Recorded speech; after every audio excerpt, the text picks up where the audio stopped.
On August 22nd, 2015, Farmington Lodge number 151 of Farmington, Michigan, celebrated their 150-year anniversary. The Grand Lodge of Michigan convened by Most Worshipful Grand Master Richard D. Wisely to perform a rededication ceremony. As part of the celebration, a series of interviews was conducted at the lodge. This interview is with Brother Jonathon Worthy, past master of Farmington Lodge, also Grand Steward of the Grand Lodge of Michigan, and the chaplain of Farmington Lodge number 151. Conducting the interview is Most Worshipful Brother, past Grand Master Fred Kaiser.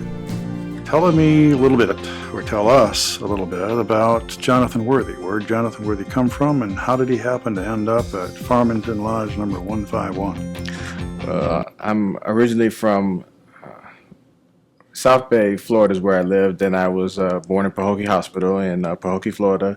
It's a little town out near the Everglades area in Florida. It's a lot of gators, a lot of wildlife out there, which is always fun.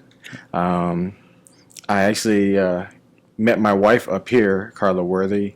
I met her through some cousins of mine. Both were best friends of ours, so we linked up that way, and we were married in 2003 during the blackout.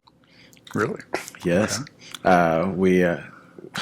We luckily had the wedding outside in her grandparents' backyard, and we were screwing around to see where the wedding was going to be, and the generator just kicked on at the reception right before we finished the wedding, and they said, "Well, it's on, and you guys can come on down." So a little divine intervention there. Huh? I'm telling you, it was like just as soon as the vows were done, that's when one of our family members called. It's like, they said it's on. They said it's on. So everybody was full and happy about that. How did you come to be in the Farmington community? I actually was just looking for a Masonic home. I had my band teacher was a Mason in Florida. Mm-hmm. He was influential in my life, and I was looking for a home. And I looked around, and I found Farmington Lodge. I applied for the lodge. It took a little while to get into the lodge. They had to hold my application back a couple of months to find the right time to bring it up, which it was a challenge, but we said it ultimately came into be. What kinds of things drew you to Masonry?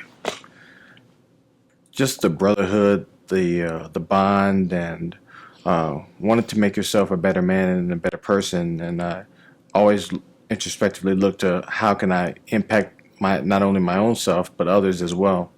I think that's the key tenet of our fraternity, and what makes us who we are, and what sets us apart from everyone is how we make the world better and make ourselves and our brothers better just by our ritual and our bonds. Well, there are a lot of organizations you could have joined. Perhaps you belong to others besides the Masons, but talk to me about maybe kind of the research or the things you'd heard about the fraternity, things that might have caused you to come here. I will admit I didn't do much research. I went on faith because of our band teacher. He didn't talk to any of us about Masonry, but we knew he was a Mason, and how he lived his life and how tough he was on us, and how just a matter of fact he was. Inspired all of us, and truth be told, that every single one of the guys that he had in his band in the high school, and we're all friends now, and we're all Masons, and then he never talked to any of us about it, and we find out all the time on Facebook or social media, and you'll see a Masonic ring or a Masonic sign, and it says, she'll say, "You were a brother?" He said, "Yeah." It's like, well, Mr. Piper, inspired us, and he doesn't notice that he'll probably see this later on. But he was very influential in that, and that was my basically initiation of wanting to join Masonry was him and how he lived his life. It's quite a legacy for him to leave. Yeah, it is. That's wonderful. What kinds of things do you see happening in the craft, or have you seen happen in the craft over the years that are positive experiences? Anything that you would cause you to talk about suggestions for improvement, things of that nature? Let's talk a little bit about that. one of the things I think was unique and groundbreaking was when you initiated the diversity committee and getting moving that forward and looking because you saw a vision far beyond what many were probably even thinking that was an issue or something that needed to be addressed. And I think in future references, that move will eventually change the craft for the better, because we have to understand people's for not only just them as human beings, but understanding culture. And then once you understand culture, you can understand how to relate.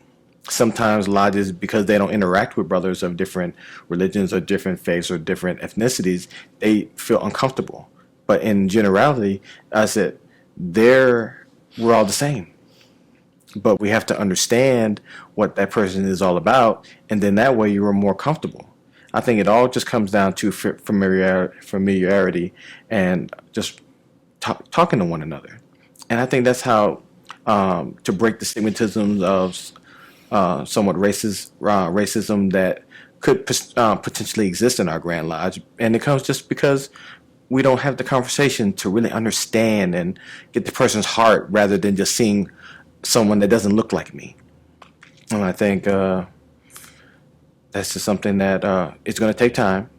Rome wasn't built in a day, and neither on this issue will it be built and dealt with in a day. But the more we break down those barriers and break down those levels, I see that as a watershed moment that when that is realized, I see it reverberating not only in Michigan masonry, but around the United States. And I look forward to being a part of not only that discussion here, but around the country. I think it's time, and I think as the world deals with this issue, with everything that's going on in the world, I think masonry has a big part to play and can play a part in that and that discussion.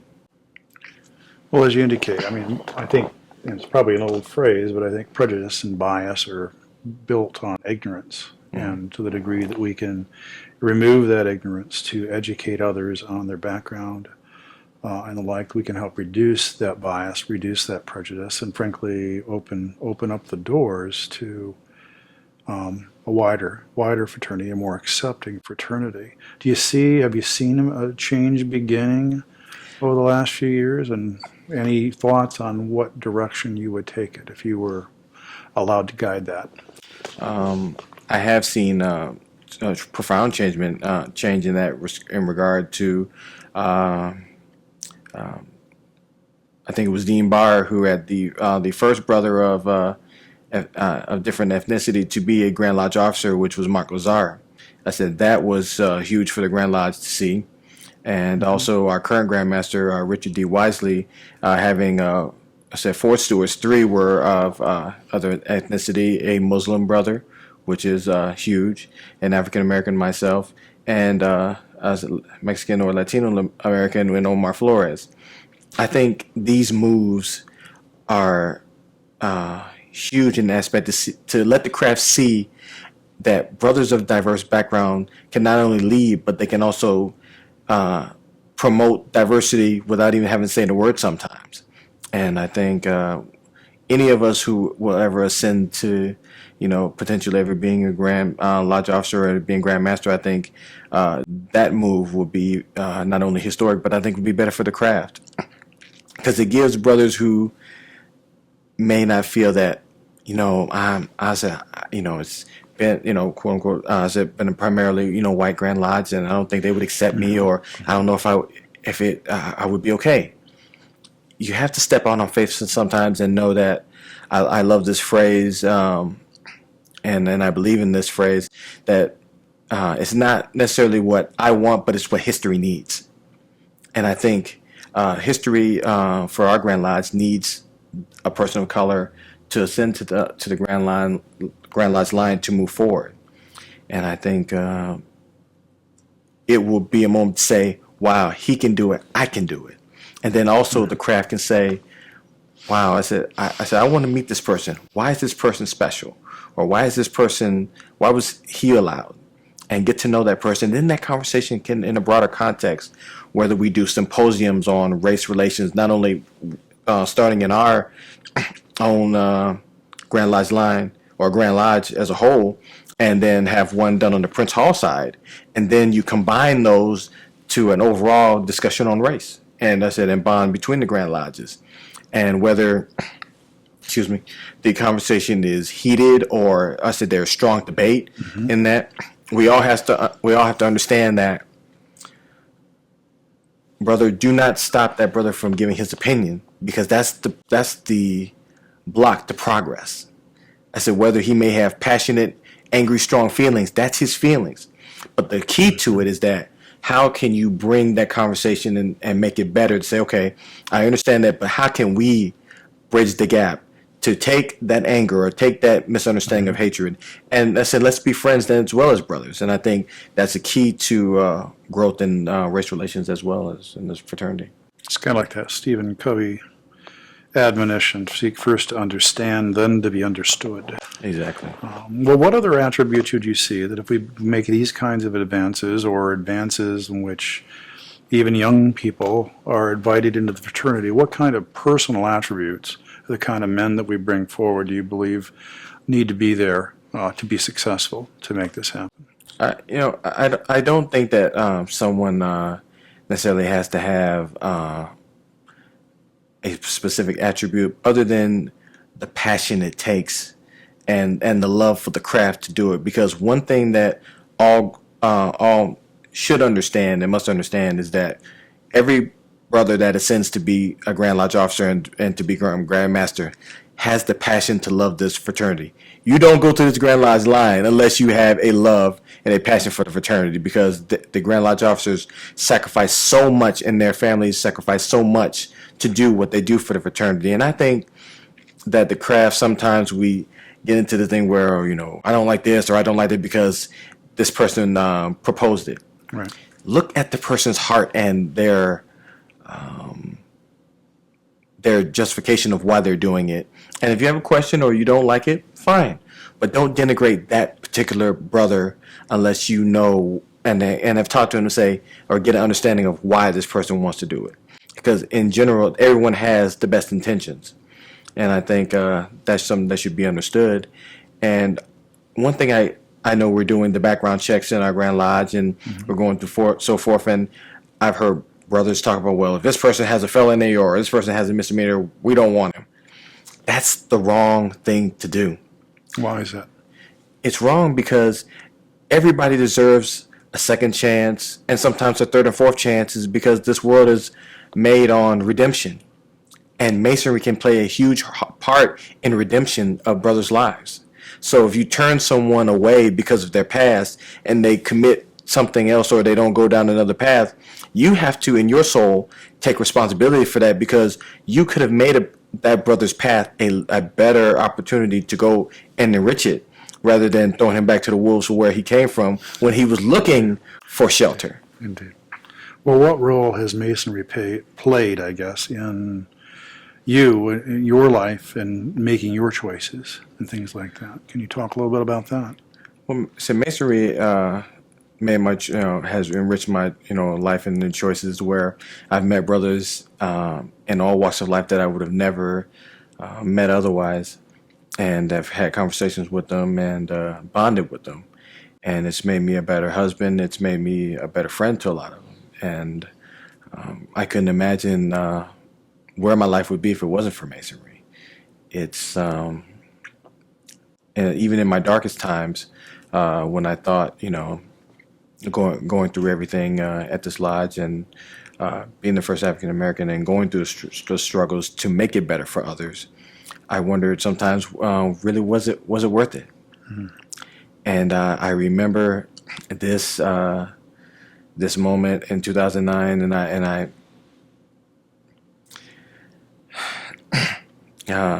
think about it a lot. And I tell everyone who I can get a chance to tell it. When I first transferred to Wall Lake Lodge, before eventually coming back, I remember sitting in the secretary's office and just figuring, like, man, what am I going to do, or where am I going to go? And you called me at that point, and you didn't know it, and you said to me, "It's like, I really, want to start this idea I have called the diversity committee." and that single call changed my life. Wow. So, Because, I thought that the plateau was just ascending to be the first African American master, making change for everyone, and that would be it. Okay, that's all well and done.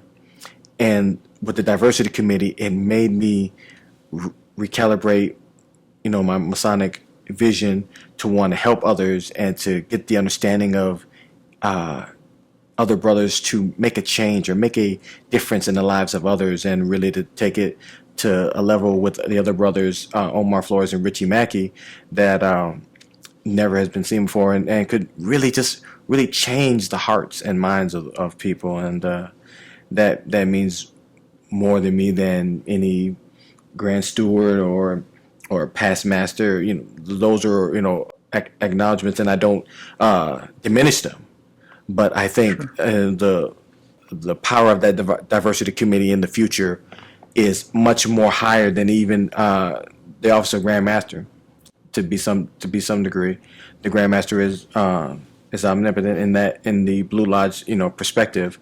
But I think for the sole purpose, that diversity committee and what it can do even trumps that, because it has a longer lifespan and can impact way more lives than beyond the states, this one state, and it can go the worldwide with that.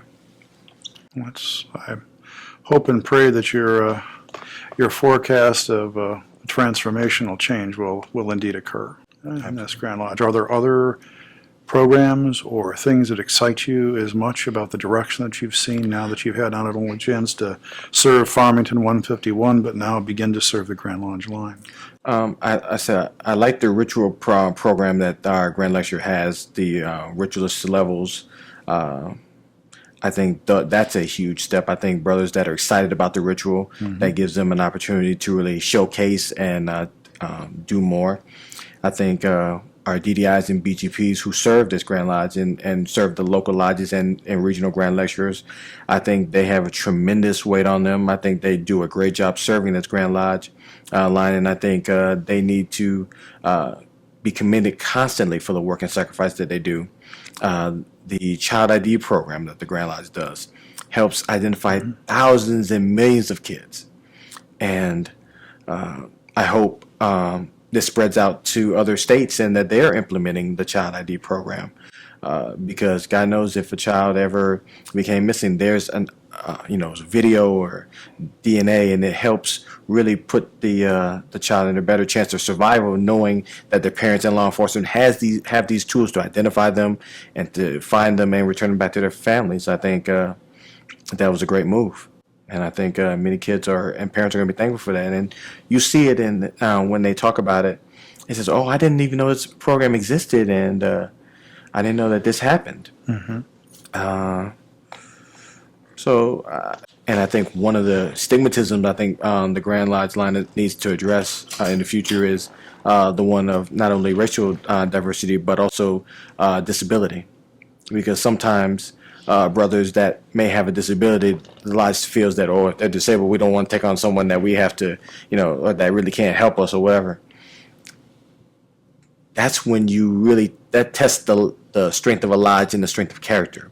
When somebody that needs your help and you can help them not only through their disability, but in a way that that person feels comfortable, because they're already ostracized in society enough. But if you can bring them into lodges and help them and make them feel more comfortable about who they are in their own skin, who knows what else they can do for others like them. Which you might be spawning Exactly. at that point. Well, talk to me a little bit about the welcoming nature of Farmington 151 and what they've tried to create here. Well, Farmington has created a culture of definitely international flavor, as one brother in the interviews before has stated. We have a master from Brazil, a senior warden from Mexico, our secretaries from Croatia. We have two past masters from the UK, one from Cornwall in the UK, England, and another one from England, I forgot exactly where. We have an EA from Ghana, Africa. We have another brother from Africa as well. And I was thinking of somebody else. And we have our junior warden who has German and Poland descent. Uh, and so we have definitely an international lodge that is probably one of the most internationally diverse lodge in the state, and I'd like to see more of that. I think Farmington 151 is really going to be the leader of promoting that international unity and seeing that it can be done. I said the brothers are talented all across this world, and the more that they see what we're doing here and can go out themselves and show that talent and fervor, I think people will be surprised and appreciative of the effort these brothers do. So we become a showcase for their talents, and we create the crucible for them to transform themselves, it sounds like. Yeah, and not really a showcase. I would challenge the words of showcase. I think more of I would say more of a visionary of what things could be, and like if you would open your minds, this could be so much better. And I think the love these brothers give, and coming from other countries where sometimes they may not think of anything in black or white, or I said, and I've heard that conversations with them.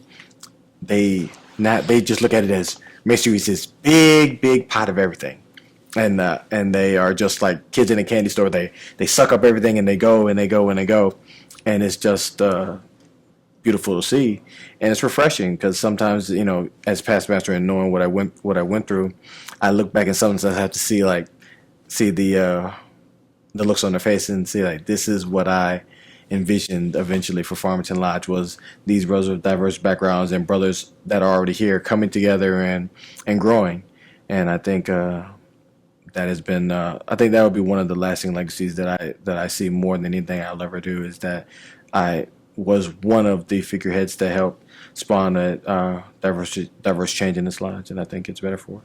We certainly need game changers in the fraternity there. So and that's a wonderful thing, and a wonderful leadership that Farmington 151 is showing. Let me wrap up with one last question. Put yourself now, you're in the role of counselor, okay, which probably a role you've been in before, but you've got a new man who's kicking the tires on masonry, maybe going through the 6 steps program. What kind of advice would you give to someone looking to join the fraternity, and why should they choose masonry? I would guide them first off in a way that take your time. I said research it. I said and really delve into your own soul to say, how can I make it better first off? And says, what can I do to make myself a part not only of this lodge, but a part of the community as a whole? I think with the 6-step program, what can we do better is that we really just need to get to the heart of these brothers, Lord. What makes them tick? And then intertwine that into our own Masonic lives and theirs as well, to make sure that we benefit them and can mold them through what they already are in their own soul, to make the Masonic experience not only better, but really long-lasting. To kind of create that fit for them in the fraternity. Exactly. And I think the 6th step is a great step.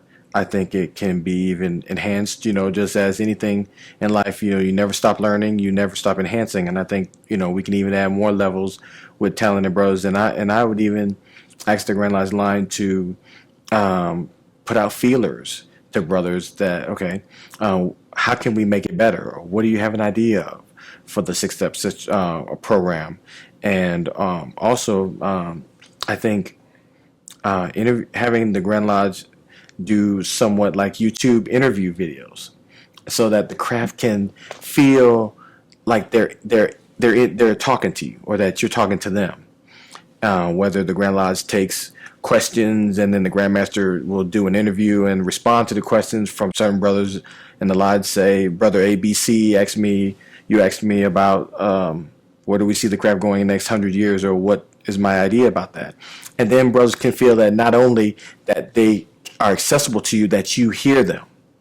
I think if brothers can feel that their grandmasters hear them and can respond to them in some aspects, whether it's by letter or by video if they have the technology, I think that will take the craft in a whole different place. And I think you reach a lot more brothers, and you get a lot of younger people. And whether the grandmaster does youth symposiums or to reach out not only to the ones but just regular, just newly made master masons or EAs can probably do some as they're introduced into the Freemasonry. Have a regional EA meeting if they can once or twice a year, something in quarters or something, where all the EAs, and they open an EA degree and the Grandmaster addresses them and says, "Welcome to the fraternity, I'm the Grandmaster, and this is what Masonry is about and what I expect of you as Masons," instead of waiting to the Master Mason degree and where they have gotten seasoned, then they lose the message. If you get them in as the EA freshness, then it kind of sticks more, and then the other Grandmasters can piggyback off that and enrich what you've already started with them in the EA degree. Well, some exciting ideas about which to think. I appreciate you sharing them. So Jonathan Jason Worthy, thank you for taking the time to share your thoughts with our audience on the kinds of things happening with the fraternity, and thank you for your work with Farmington 151 and the Grand Lodge. Thank you.